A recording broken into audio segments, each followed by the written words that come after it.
రెండు నాగమణి శర్మ గారు. అందరూ కొప్పరపు కవుల గురించే మాట్లాడుతున్నారు. నాగమణి శర్మ గారి గురించి కూడా మాట్లాడాలి. మా పారదీశం ఇందాక చెప్తూ కొప్పరపు కవుల గొప్పతనం ఆ రోజుల్లో ఆ సభలో ఉన్న వారిలో గణపతి శాస్త్రి గారి గురించి చెప్పారు. కపాలి శాస్త్రి గారు గణపతి శాస్త్రి గారి గురించి రాసిన పుస్తకం ఇప్పుడే చదువుతున్నా. ఆయన ఉపాసకుడు. ఆయన 14వ ఏట అవధానం చేశాడు. అవధానం అంటే సాహిత్యం మీద ప్రభుత్వం సాధించిన ఒక వ్యక్తి చేసే క్రీడ. ఇలా చెప్తే మీకు అర్థమవుతుంది.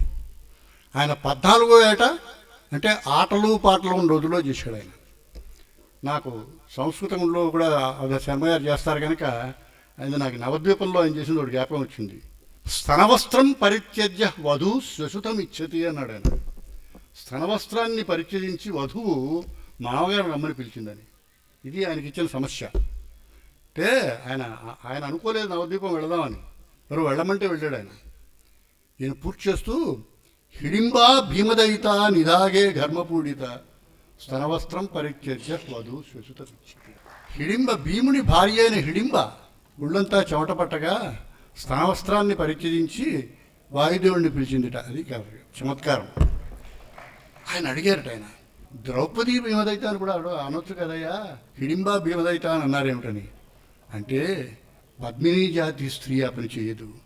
ఆవిడ రాక్షస జాతి స్త్రీ కనుక ఆవిడ చేసింది పాత్రౌచిత్యాన్ని వదలకుండా చేసిన సమస్యాపూర్ణం. అది మహానుభావుడైన ఆయన పద్యం చెబుతూ ఉంటే, అవధానంలో పద్యం చెబుతూ ఉంటే కూర్చుని కష్టపడి ఆలోచించి రాసిన పద్యం కంటే గొప్పగా రాగలిగిన వ్యక్తి మహానుభావుడైన గణపతి శాస్త్రి గారు. ఈ మాట ఎందుకు చెప్తున్నానంటే, అవధానాన్ని క్రీడగా నెట్టుకు వచ్చిన ఏ వ్యక్తి చేసిన పనైనా ఇవాళ ఎంజాయ్ చేసే పరిస్థితుల్లోనే మనం ఉన్నాం. అవధానాలు చూస్తున్న చాలామందికి అవధానంలో ఉన్న రసజ్ఞత ఆ మాత్రం తెలియదేమో నాకు భయం వేసినా అలా చేయడం మన ఆనందపరుస్తూ ఉంటుంది. Because it's an intellectual activity. ఆ పద్యం పూర్తి చేశాడని బాగుందా, ఇది పద్యంలో ఉంది కొంచెం తెలియదు మనకి, అలా పర్వాలేదు బాగుందా ఆయన చేశాడని. కాకుండా చాలా తక్కువ మంది అవధానుల్లో ఆసువుగా అప్పటికప్పుడు సమయస్ఫూర్తితో పద్యం చెప్పినా తర్వాత చదువుకున్నప్పుడు కూడా ఆ పద్యం 10 కాలాల పాటు బతికేటట్టు చెప్పగలిగిన ఆధునిక అవధానుల్లో మొట్టమొదటి నిలబడే వ్యక్తి నాగమణి శర్మ గారు. నాగమణి శర్మ గారితో నా బంధుత్వం చాలా గొప్ప. చాలామంది కొప్పరపు గారి గురించి మాట్లాడుతున్నారు కానీ ఇటు తిరుగుతున్నాను నేను. ఒకటే నాకు అనిపిస్తూ ఉంటుంది, వాళ్ళు మోడర్న్ రోజుల్లో మనకి టీవీలో వచ్చాయి, ఇవన్నీ వచ్చాయి, కానీ మా పారదీశం చెప్పినట్టుగా ఆ రోజుల్లో పరిశేషణ పట్టి అప్పుడు ప్రబంధం చెప్పడానికి ఆయనకు సబ్జెక్ట్ ఇస్తే పరిశేషణ పట్టి ఉత్తరాపోషణ పట్టే లోపల 500 పద్యాలు చేసి ఉత్తరాపోషణ పెట్టేవారు. అయ్యో, ఒక అవధానమైన అలాంటిది మిగిలితే తెలుగు వాళ్ళగా మనం ఎంత గర్వపడొచ్చుని వాళ్ళ అని అనిపిస్తుంది. కానీ దురదృష్టం అది దక్కలేదు. అయినా పితృరుణం తీర్చుకునే ఒక మనవడు ఒక మహాయజ్ఞాన్ని 14 సంవత్సరాలుగా చేస్తూ ఎక్కడెక్కడో ఉండిపోయిన అన్నిటినీ పోచి పుస్తకాలుగా వేస్తున్నాడు. అది తెలుగుదేశం అదృష్టం, మన అదృష్టం. ఆయన చెప్పినట్టుగా, మా చింతకింద శ్రీనివాసరావు చెప్పినట్టుగా పెద్దలు చేసుకున్న పుణ్యం పితృరుణం తీరుస్తున్నాడు. ఆయన చాలా అదృష్టం. నాగమణి శర్మ గారుని పారదీశం అనుకుంటాను. నేను సినిమాల్లో యాక్ట్ చేసే రోజుల్లో ద్విసహస్రావధానానికి మేము పబ్లిక్ గార్డెన్లో జరుగుతుంటే నేను వచ్చాను. ఏలూరుపాటి అనంతరామయ్య గారు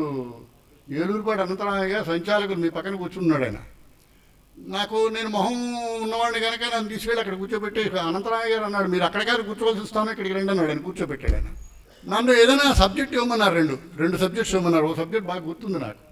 ఇప్పుడు ఏమన్నానంటే, తలని నమ్ముకొని బతికే దశ నుంచి ముఖాన్ని అమ్ముకునే దశకు వచ్చానండి నేను.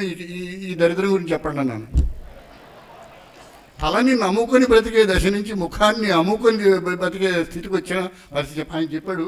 ఆ పద్యం ఎందుకు నాకు బాగా గుర్తులేదు. ఇంకొకటి, విజయవాడ రేడియో స్టేషన్లో ఉన్నప్పుడు మాతో జలసూతు రుక్మిణీ శాస్త్రి గారు పనిచేసేవాడు. ఆయన అందరి మీద పద్యం చెప్పాడు. ఆయన రాత్రి నరసింహమూర్తి గారి మీద పద్యం నరసింహ కేశపాశధ్వజ అని ఒక శతకం చెప్పాడు. ఆయన నేను శాస్త్రి గారు నా ముక్కు మీద పద్యం చెప్పండి అనేవాడిని. నాయనా, నువ్వు చాలా కాలం రేడియోలో ఉంటావు, నేను కొంతకాలమైనా ఉంటాను, నీకు పద్యం చెప్పకుండా బందరు వెళ్ళను, ఇది మాట అన్నాడు ఆయన. ఆ మాట ఆయన నిలబెట్టుకోలేదు, వెళ్ళిపోయాడు ఆయన. వెళ్ళిపోతే నాకు బాగా గుర్తొచ్చి ఈ విషయం గుర్తొచ్చి నా ముక్కు మీద పద్యం చెప్పమన్నాను నాగమణి శర్మ గారిని. ఆయన విచిత్రం, 2 పద్యాలు చెప్పాడు ఆయన. 2 పద్యాలు నా ఆత్మకథ ఉన్నాయి, ఆయన తర్వాత పంపించారు ఆయన. 2 పద్యాలు ఉన్నాయి, ఇవి కావాలని రాసుకొని వచ్చాను. ఈ 2 పద్యాలు ఇవి ఆసువుగా చెప్పిన పద్యాలు మీరు జ్ఞాపకం ఉంచుకుంటే, ముక్కు పొడవైన జ్ఞానంపు దృక్కు పెక్కు, ముక్కు పొడవైన జ్ఞానంపు దుక్కు పెక్కు, ముక్కు పొడవైన వైరాగ్యమునకు ఎక్కు, ముక్కు పొడవైన కళలకు మొదటి హక్కు, మారుతీరావు ముక్కు ముమ్మారు నిక్కు అన్నాడు. ఇది కొంచెం చమత్కారంగా మీరందరూ చప్పట్లు కొట్టే లెవెల్లో ఉంచాడు ఆయన. 2వ పద్యం, నేను ఒక పద్యం అడిగాను, 2వ పద్యం చెప్పాడు. ముక్కు కొనదేలి మనసియున్న శుక్రుడు ఉచ్చస్థితుండండ్రు సూర్యజనులు, రచన నటనాది కళలు శుక్రానుమతము, మారుతీరావు అతితరాం భాగ్యశాలి. ఆ పక్కన శాస్త్రి గారు కూడా చెప్తున్నాను, అతితరాం భాగ్యశాలి. అది చాలా చాలా గొప్ప విషయం. నా షష్ఠి పూర్తికి ఈయన్ని మెసేజ్ పంపించమంటే ఒక పద్యం పంపించాడు ఆయన. ఆ పద్యం కూడా కావాలని తీసుకొచ్చాను. ఇది నా షష్ఠి పూర్తి గురించి చెప్పడం కోసం కాదు, దీనిలో ఆయన గురించి చెప్పడం కోసం, ఒక విషయాన్ని చెప్పడం కోసం చేస్తున్నా. చతుర వచశ్చకిత చారు జనోత్కర సారకీర్తి, సంతత నటనరాట్ పదార్చన సుధా మధుమూర్తి, సుహృత్ ప్రశస్తి, సంచిత బహుపూర్వ పుణ్యుడును, చిత్ర జగన్కృతి, గొల్లపూడి మారుతి, ఇదో అదంతా ఉంది. దీనిలో సంతత బహుపూర్వ పుణ్యుడును, సంతత బహుపూర్వ పుణ్యం చాలా గొప్ప విషయం. మైసూరు వాసుదేవాచార్య గారు మాట్లాడాడు, తొలినే చేసిన పూజా ఫలమో నా పూర్వజుల పుణ్యఫలమో అన్నాడు ఆయన. ఇవాళ మన పూజాఫలము పుణ్యఫలము చాలామందికి అవసరం లేదు, అక్కర్లేదు, ఉన్నా తెలియదు. మనం చేసే పూజ మన తరాలకు పుణ్యమై దక్కుతుంది. ఆయన చేసేది పూజాఫలము, పూర్వజులు ఇచ్చేది పుణ్యఫలము. ఆయన అవధానంలో చెప్పిన మాట పూర్వ పుణ్యుడు అన్నాడు ఆయన. బహుపూర్వ పుణ్యాన్ని దక్కించుకున్న ఆయనకి దక్కేటట్టు చేసిన పక్కనున్న ఆవిడ పుణ్యం కారణంగా ఇవాళ దశ దిశల్ని ఏలగలిగే అవధానానికి గర్వాన్ని, డిగ్నిటీని తెచ్చిపెట్టగలిగిన వ్యక్తి నాగపండి శర్మ గారు. చాలా గొప్ప విషయం. దాన్ని ఆయన పిలిపించుకొని ఢిల్లీ ఆంధ్రభవన్లో చేస్తున్న ఒక అవధానంలో నేను కూర్చున్నాను ఆయన పక్కన. 2 భాషల్లోనే చేశాడు ఆయన. చాలామందికి ఇది వర్తించదు. చాలా సులువుగా ఇవాళ అవధానాలు ఆడియన్స్ ఓరియంటెడ్గా చాలా సులువుగా చేసి చెల్లించుకోవడం సులువుగా జరుగుతుంది, కానీ చల్లడం కాకుండా చెప్పి 10 కాలాల పాటు మిగుల్చుకోవడం చాలా సకృతిగా జరుగుతుంది. దానికి గొప్ప గౌరవాన్ని ఇచ్చిన, ఒక గొప్ప ప్రభుత్వాన్ని ఇచ్చిన 2 మహానుభావుల పరిణితిలో ఆయన పక్కన కూర్చున్నప్పుడు నాకు అనిపించిన విషయం ఒకటే చెప్పి ముగిస్తాను నేను. కేవలము ఉద్ధతి ప్రతిభే కాకుండా చిన్న ఉపాసన కూడా కలిసి రాకపోతే చాలామంది ఆ పద్యాలు అలా చెప్పలేరు. ఆ ఉపాసనని దక్కించుకున్న అదృష్టవంతుడు, ప్రతిభావంతుడు నాగపండి శర్మ గారు.